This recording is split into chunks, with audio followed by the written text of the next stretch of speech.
Hi, and thank you for joining me. And what I want to focus on today are Harold Wilson's economic policies, or a key part of those, which was the Department for Economic Affairs. It is considered a failure, essentially, by historians, and I want to look at what the role of the department was, the challenges it faced, what other historians say about it, and then ultimately review why it was a failure. All this information is really useful when we're looking at essays, when we're looking at labour economic policy through the period 1964 through to the 1970s. So I think, first of all, before we move any further with it, it's important to understand the financial situation. What's the economy like when Labour take over? And really, we can look at this into the key challenges that Labour faces. And I'm going to put those up in front of you so you can easily follow where I'm going with this.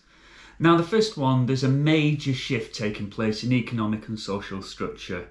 We're moving from a manufacturing-based industry through to a service-led industry.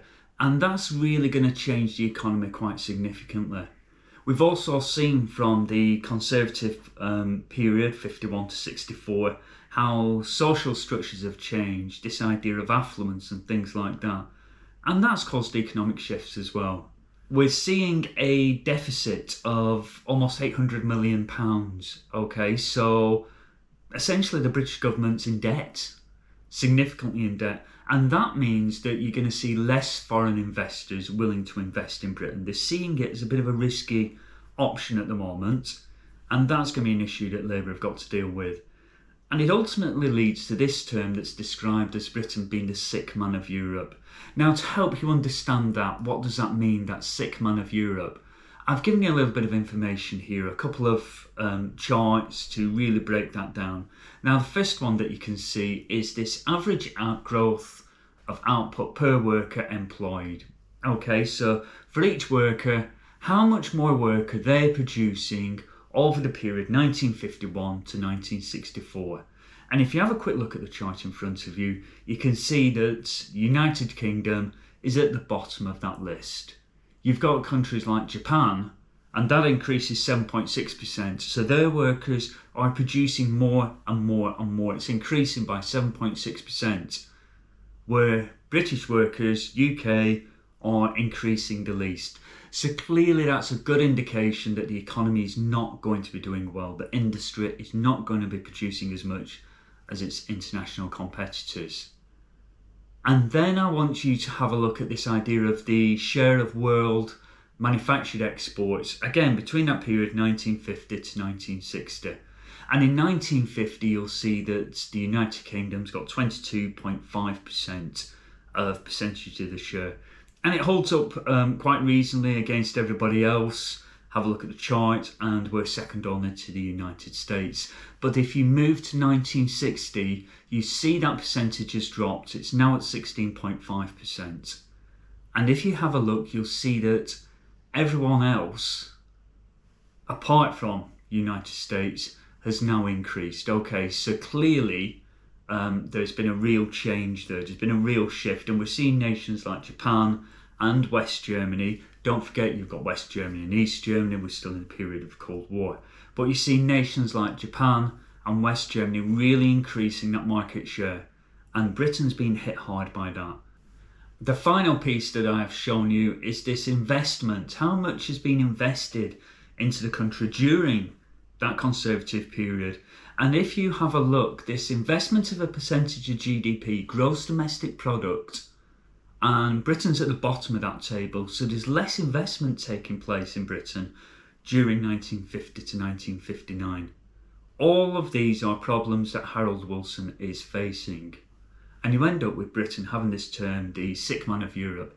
And that's the situation that Labour take over, that Harold Wilson gets when he becomes Prime Minister in 1964. So Wilson takes over, and we need to understand their economic policy, their economic ideas. And the Labour Party really followed this idea of Keynesian economic theory. And again, just to help you, I'm going to put that up in front of you so you can follow it through. And it's this dominant economic theory of the time. John Maynard Keynes had argued that if demand for industrial products could be sustained, decline would be prevented and jobs preserved. So this is the theory that the Labour Party are following at that time. What they're saying that if we can keep demand going, if we can keep industry going, it will prevent a decline, it will ensure people are employed. So they've got to maintain industry. That's their economic theory that they're following at that time. And it's important to recognise that underlines a lot of what Harold Wilson is trying to achieve. So I'm now going to look at the Department for Economic Affairs. And it's created by Wilson in 1964. It's led by George Brown. He's deputy leader of the Labour Party. He's a prominent figure in the Labour Party, but he doesn't have a role by deputy leader. And some people consider that a little bit of a nothing job. George Brown wants to raise his profile, and Wilson gives him this role as leader of this newly formed ministerial department of Economic Affairs. Its role is essentially to look at the long-term economic planning, and their role is to come up with a national plan. They're going to work with trade unions, they're going to work with industry, they're going to work with government, and the idea being that together they will come up with essentially a 5-year plan as to how the country is going to progress, how it's going to improve, how it's going to modernise, how it's going to seize this white heat of technology. How are we going to move forwards? Now, at the same time, though, you've got to recognise that all financial issues in the government are controlled by the Treasurer. So you've got James Callaghan, who's Chancellor of the Exchequer, and they will remain focused on the short-term spending. Which government department's going to get how much funding for the next financial year and the one beyond. So they're looking at short-term is a Treasury. The Department of Economic Affairs is essentially looking at long-term. But hopefully you can start seeing there's going to be a bit of an issue here. We've got two different departments, both trying to decide economic spending. And James Callaghan and George Brown don't exactly get on. So that's going to really result in some friction as well. We've got two people who don't get on, trying to make decisions covering the same area. And there's a question here, is Wilson doing this deliberately? Does Wilson know that they don't get on? Is he doing a little political game playing and making sure that those that might be challenging him for his position are actually busy fighting themselves? Now, I've said that the Department for Economic Affairs is responsible for working with industry, working with employees, working with unions, to see Britain advance, to see it seizing this technological revolution. But during this period, we're only really going to see two clear examples of that taking place. The first one's the Concorde project, the supersonic aircraft that is an Anglo-French project, and that started in 1965. You don't see the first test flights until the late 1960s, and it doesn't go into service until the mid-1970s really. But in 1965 the project for Concorde begins. And also we see Labour start to really invest, start to move forward with commercial nuclear power. Now, the first time that nuclear power went online in the United Kingdom was 1956. But it's now in the mid-1960s under this Labour government that we see a real drive, a real investment in nuclear power in the United Kingdom as well. So there are two good examples of how Labour are seizing this opportunity of this technological revolution. However, the other issue that Labour have got to deal with is the Cold War. And that means that the country has to spend a large proportion of its finances on defence. Britain still wants to maintain its position as a global player, and therefore a large amount of money is spent on defence. And I've put a chart in front of you here to show research and development costs that are spent on defence during this period. And if you have a look, you'll see that Britain is spending 34.6% of its GDP on defence research and development. And that drops down to 26.5%, but it is more than any other nation apart from the United States. So Britain's really spending quite a bit of money on defence rather than on industrial development and industrial growth. That could be a factor as to why the Department for Economic Affairs fails. Not enough money is being spent in industry. So to help you understand it and to really bring it together, I've shown you a quick chart in front of you to show this pound symbol and who's fighting for this money. And then in the top left corner, we've got James Callaghan, Chancellor of the Exchequer. Traditionally, he's the person who's in charge of the money. He's the person that decides which government department gets it. But over on the opposite side, we've now got George Brown and the Department for Economic Affairs and looking at this long-term national plan. The problem being there's no real clear role set out for them. It's a new department. And then finally at the bottom, I'm showing you that we've got the Ministry of Defence under the leadership of Denis Healey. And they're trying to get money as well because Britain's maintaining its global position and dealing with the issues of the Cold War, making sure that Britain can be protected against this perceived Soviet attack that may come at any time. So that's the issue with the money. And I'm giving you this idea, why did the Department of Economic Affairs ultimately fails? This money is being pulled in 3 different directions. So what I want to do now is bring this together by looking at what 4 historians and their view, what they've written about the Department of Economic Affairs.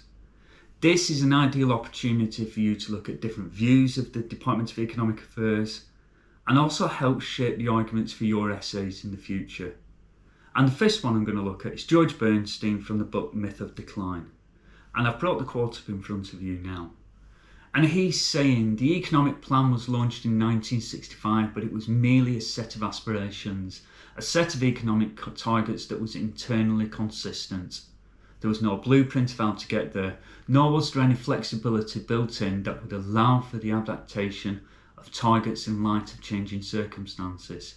Finally, in 1966, in the wake of the deflation required by the balance of payments crisis that summer, it collapsed and disappeared.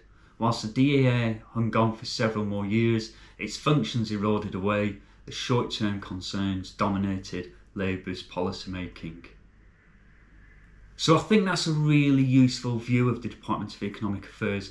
And if we look back at it here, he's saying that it was a set of aspirations. It wasn't real targets. They weren't serious about this. It's nice to have, but that's it. There's no blueprint how to get there. So it's this idea, but it hasn't really been set in stone. Hasn't been given this clear, this is how we are going to get from A to B. So George Bernstein, he's not given a great review here. He's not given a great view of the Department of Economic Affairs. And what I want to do now is move on to the next one.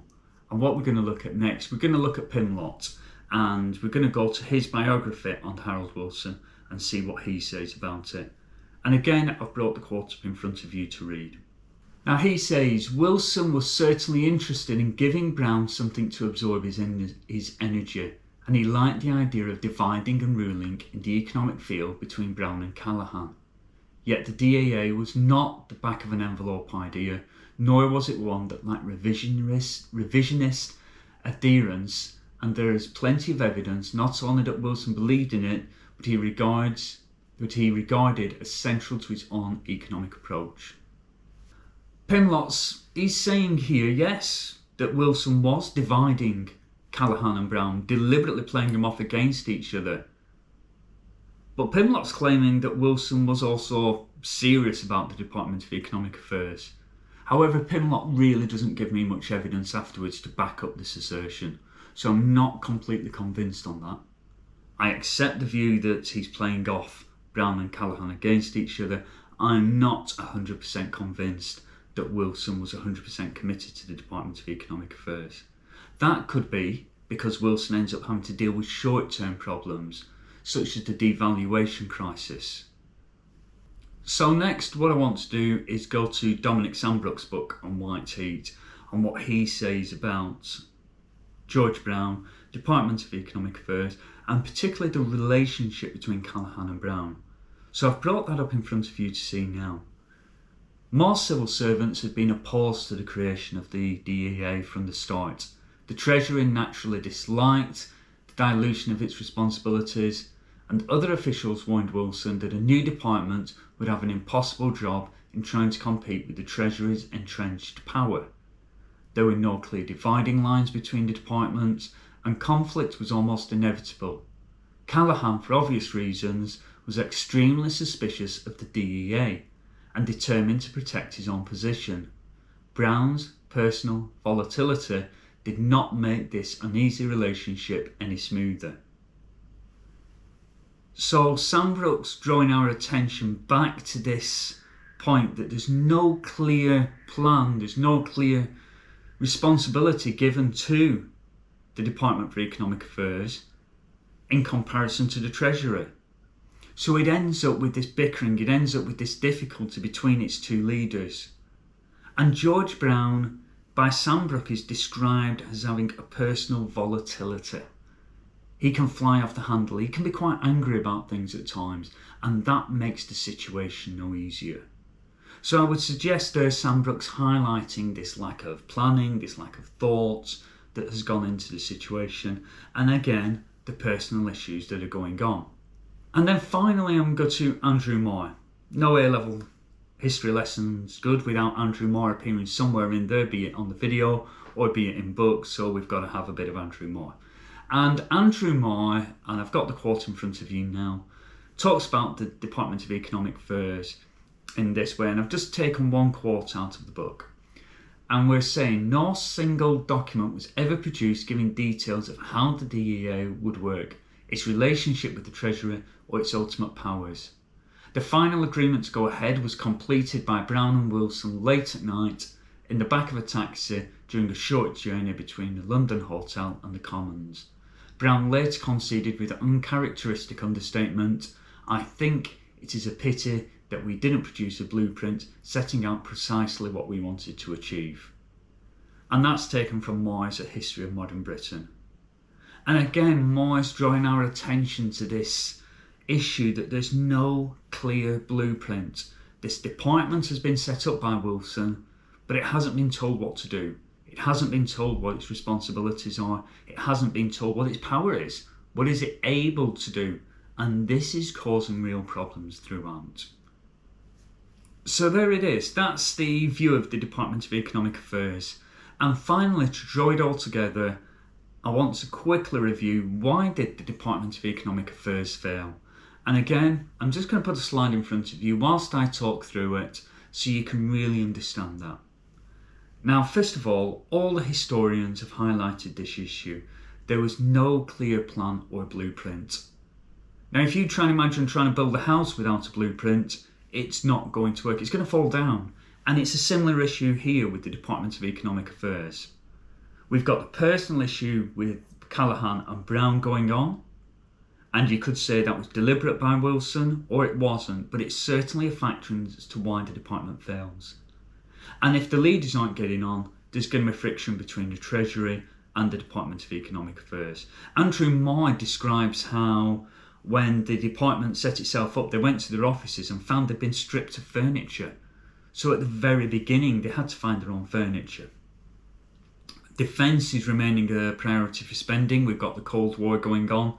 Denis Healey is trying to maintain Britain's presence across the world, maintain bases around the world. And as we will see later, you've got other economic and industrial problems to solve. We're going to have the devaluation crisis. We're going to have industrial unrest. We're going to have increasing strikes. All of this is putting pressure on the economy. And then finally, I would ask, is Wilson genuinely committed to it? Was this just a little bit of political brinksmanship? Is he just playing Callaghan and Brown off against each other? Is Wilson thinking it would be a nice to have but never really commits to it? I'm not giving you the answer one way or the other on that. That is something for you to decide. However, I've given you some reasons why the Department of Economic Affairs fails. So there it is, Department of Economic Affairs. Useful stuff to add to your essays, gives you that broad overview of Wilson and how he's trying to improve the economy, resolve the issues that have been left to him in 1964. As always, follow this channel, click on subscribe, do all that kind of stuff, because I'll keep uploading videos as we go on, covering A level and covering different exam techniques. Thanks a lot. Bye bye.